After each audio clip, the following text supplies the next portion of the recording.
like to start by honoring the indigenous people of these lands and ask their permission to speak.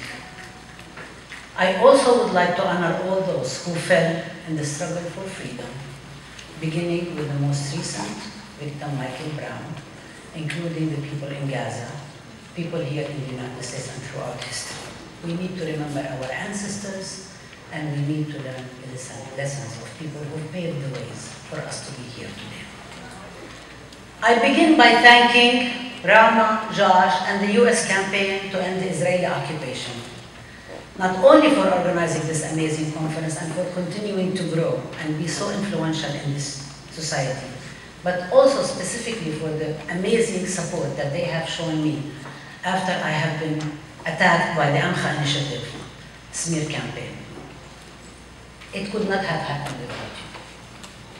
But I don't want to spend too much time now about that campaign. I want to basically talk about the linkages between the Amcha attack on us and other attacks. I'd like to discuss the connections of these repression attacks and the most recent Israeli war on Gaza, and the resistance to that war, drawing some tentative conclusions, and then I'd like to speculate about what does this all mean for us. Bear with me, I tend to speak very fast and go over time.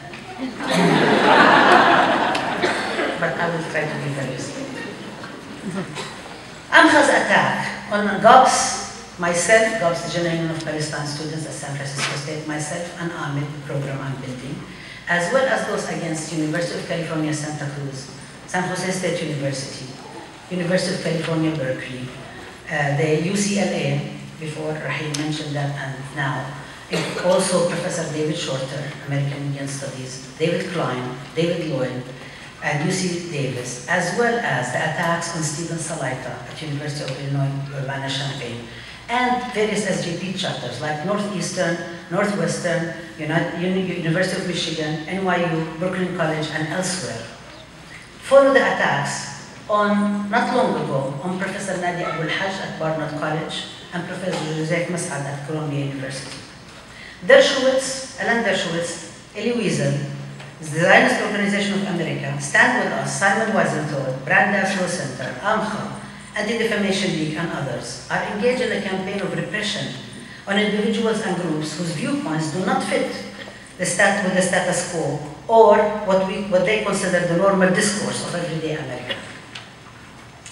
We have also seen an escalation of repressive campaigns against community activists, Rahim mentioned, Rasmiya Ode in Detroit, and the coerced grand jury for trying to force testimonies that has been resisted by Hatem Abudaya in Chicago from the NAAA, and the anti-war activists in Minneapolis and Chicago who were organizing on Palestine as well as against US intervention in Colombia.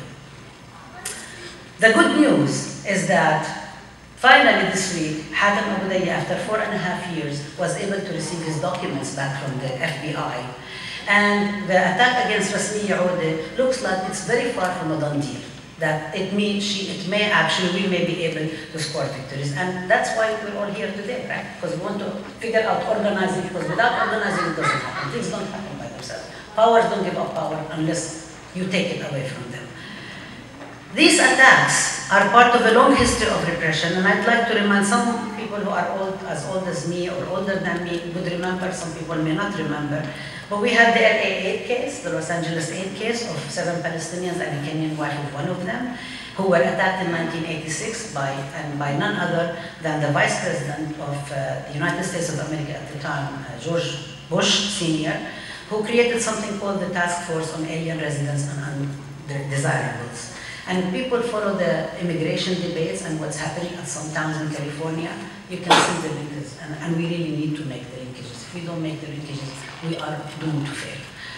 And I think it's a principled question of doing so. And at that time, some people town in Oakdale, Louisiana, wanted to build internment camps for the citizens of 7 Arab countries and Iran, and put them there exactly like the United States did with the Japanese Americans during the Second World War. People don't learn. In the middle of the 80s, during our campaign to build solidarity between organizers around South Africa and around Palestine, Professor Fred Dubin, who was on the National Executive Committee of the African National Congress in New York, was fired from his job by Governor Andrew Cuomo, Sr., not the current one, same.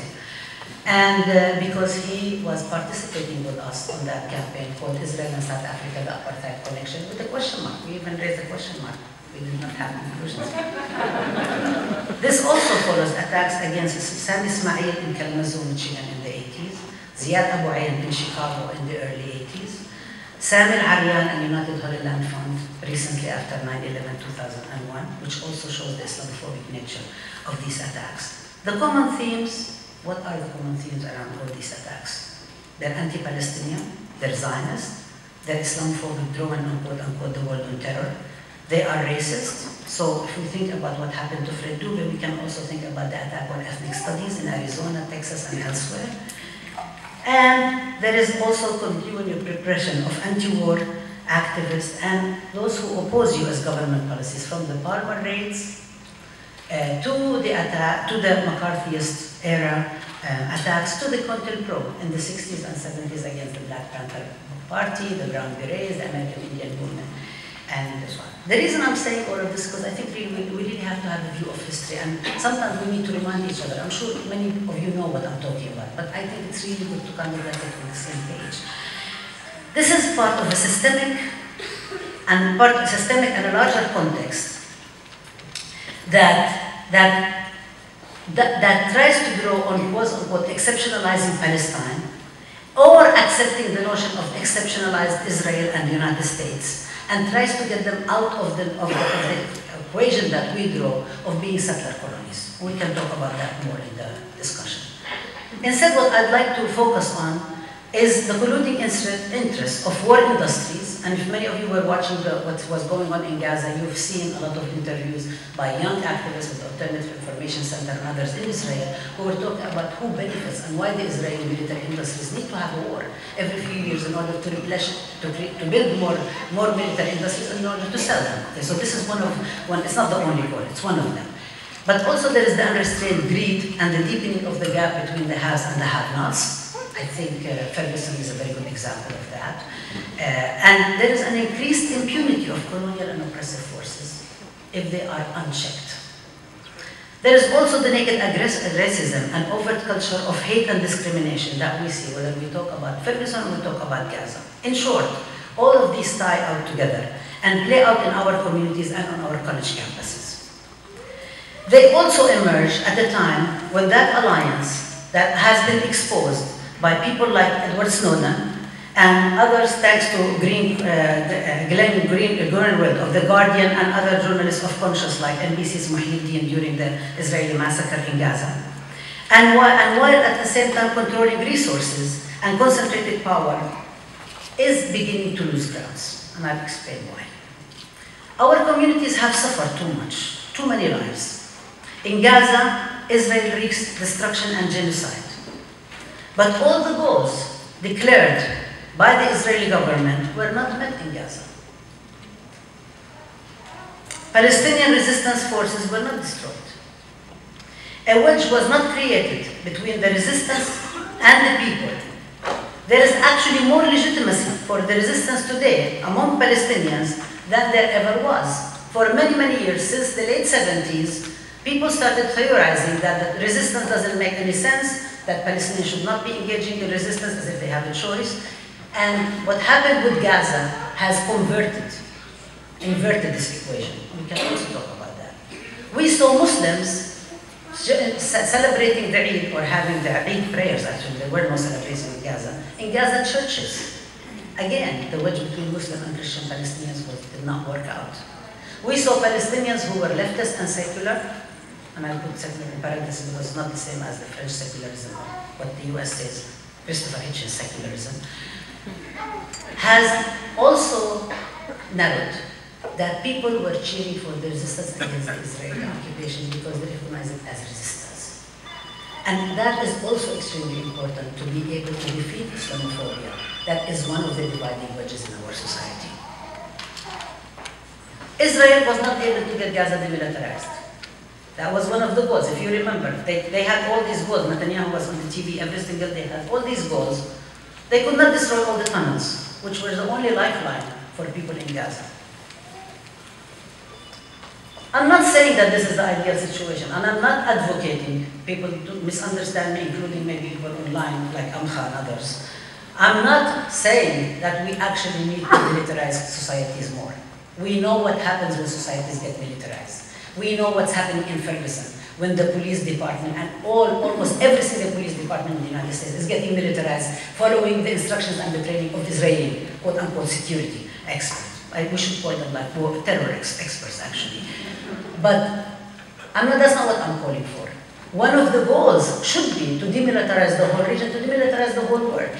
And it would be really in the interest of the Palestinians to get rid of the few stones and the few Kalashnikovs and the few Qassam brigades and the few crude missiles that they have, and destroy Israeli B-52 bombers, destroy the F-16, destroy the Apache helicopters, destroy the nuclear weapons, and destroy the very essence of this very militarized and aggressive and ugly and hateful impulse, which is not individual, it's very much systematic. So that's not what we're calling for. But what I am saying is that there was a shift in power, in the balance of power with Gaza. Israel attempted to impose conditions on the Palestinians and started pressing its allies at some point, as Egypt's dictatorial Sisi, for a ceasefire, when they were saying at the beginning they don't want a ceasefire. People in Gaza were saying that we stand with the resistance, and when they were interviewed again and again, and they were losing lives and children and homes and livelihood and everything, they were saying we are sacrificing, and everybody recognizes sacrifices. We are sacrifices, but we don't want to go back to the same way things were. We would rather die standing rather than live kneeling down. And this is something that it exists in every society and every culture throughout history. It's not unusual to the Palestinians. I think we need to kind of like connect all the dots, not exceptionalize Palestine. We are not special more than anybody else. It's the same situation. And when we witness, what we are witnessing actually is a repetition of I talk about that, I know, because I sometimes talk faster than my paper. I don't know how. Really, honestly, I don't write papers usually, but since I've become an academic, I have to write papers. Usually I just talk. This is academic thing. So this war of Israeli genocide showed the asymmetrical power once again, and reintroduced to the world, if not the US government, US media, and Israel, the David and Goliath example that was present in the first Intifada, if you remember, especially when the media was showing us Israeli soldiers breaking the bones of Palestinian children. There was a 45-minute CBS video, showed 2 Israeli soldiers breaking the bones to put them out of commission for 3-4 months and scare other children not to throw stones and scare the parents not to allow their kids to go and throw stones. Okay? And we can talk about parenthood and motherhood some other time. I don't think we have time for that. But in a colonial situation, the colonized win by not being totally decimated. Israel sought out of this genocidal attack, and the colonists lose when they do not accomplish any of their stated goals. They have all the resources, they dictate the terms of the battle, the weapons to be used, the procedure of confrontation, and the weak can only defend themselves and try to stay alive. It's like one scholar, James Scott, actually has the title of his book. He talks about the weapons of the weak. The weak do not have a choice about the weapons they have, about the terms of battle, about when they fight, how they fight, who fights, where they fight. Any of this stuff is not available. So when Israel tries to present what happened in Gaza as choices Palestinians made, think about what choices exist with this very constrained big prison context. In the West Bank, and following a brutal and renewed wave of repression, where hundreds were detained, homes were ransacked, and new settlements, colonies were built, we have never seen as determined a population as we have seen today to resist the continued occupation, including the widespread boycott of Israeli goods, and the possibility of a third intifada. People are talking about the possibility of a third intifada, and I think we need to pay attention to what people are saying. Sometimes we think maybe it's not real, but let's think about that. that Palestinian merchants who have very little income as it is, and the poverty level is very high and people don't have income, are making very conscious and rational decisions. Activists and organizers make rational decisions. They do not make irrational decisions, and they're not cheap, they're just fun. They made very rational decisions not to participate in a colonial business as usual, despite the heavy cost to them and their families. But they decided to disrupt their colonial conditions and make the colonial structure unworkable and ungovernable. Any of you who have seen the Battle of Algiers, maybe it's time to remember how that film developed. It was fictionalized account, but it was of the Algerian war, anti-colonial war, war of liberation. Inside Israel and in the 48 areas, there are more and more Palestinians are not only refusing military service, and in this sense I would like to bring up and remember Samih al-Qasim, the Palestinian poet who had passed last month, who was a Druze and who had pretended to be crazy in order for him not to serve in the Israeli military. So this goes way back to the collaboration of some of our leaders in furthering the colonial structures and the resistance of many of our people to the colonial structure. Again, not exceptionalizing the Palestinians and not putting them on a pedestal. All of these things exist. All depends on the moment, the context of organizing the leadership, and so on. And we also witness yet small but growing number of Israelis who are refusing, despite the nasty and overarching culture of hatred and racism coming out, such as the Unit 8200, that Israeli surveillance, and I know people, they're not necessarily the best activists around, but for them, 43 of them to say we are not going to participate, because we know what Israel is doing when the United States NSA spies on Palestinian Poles to Palestinians in Palestine and tells the information back to the Israeli intelligence. The Israeli intelligence goes and interrogates people and destroys their home and tortures them based on political ideology, based on their refusal to submit to the colonization of their land and the subjugation of their people. That's the only thing. Sometimes there is actually nothing else. It's just, I refuse, I want to stand, I need to keep my head high. That's the only thing that they have. Internationally, we witness a widespread condemnation of Israeli crimes against humanity. The growing success of the BDS movement, including on college campuses. Even in the US, and we always get very depressed in the US because if you look at everything through the US perspective, you really get depressed. But if you go outside of the US a minute and you see what the world looks like, the majority of the world, and that's changing too, but the majority of the world doesn't look that way. The US is a minority. It used to be the United States, South Africa and Israel voting in the United Nations, sometimes Fiji. And now, even South Africa doesn't vote with the United States, doesn't vote, and now even Bishop Tutu is being vilified by the Zionist movement in South Africa. But even in the US, when the picture sometimes looks grim and gives us pause to many of us until we remind ourselves that the US is not the center of the universe. Again, I'm going ahead of my if we are standing in Shuja'iyya or in Shu'fa, and I think many of you have seen the testimony of the young kid Tariq al-Khudair, who was beaten up and tortured and his cousin was made to drink petrol and set on fire in Shu'fa. Giving the testimony and speaking up, if you are looking from there, or you're looking from Wadi Fuqin, despite the horrible, cancerous occupation, theft of land and water, killing and detention of Palestinians, to force them to accept defeat, people refuse to be defeated there. All these developments and more. And again, I don't intend to make light of the lives lost, homes destroyed, children robbed of their parents, and parents grieving for their children. I do want to point out, though, that Ali Abu Ni'mah is not really off when he predicts the beginning of the end of Israel's colonial rule. Even though I tend to think that's going to take much longer than he does, but it's a matter of degree and it's a matter of how much we can organize. I believe that it will take more.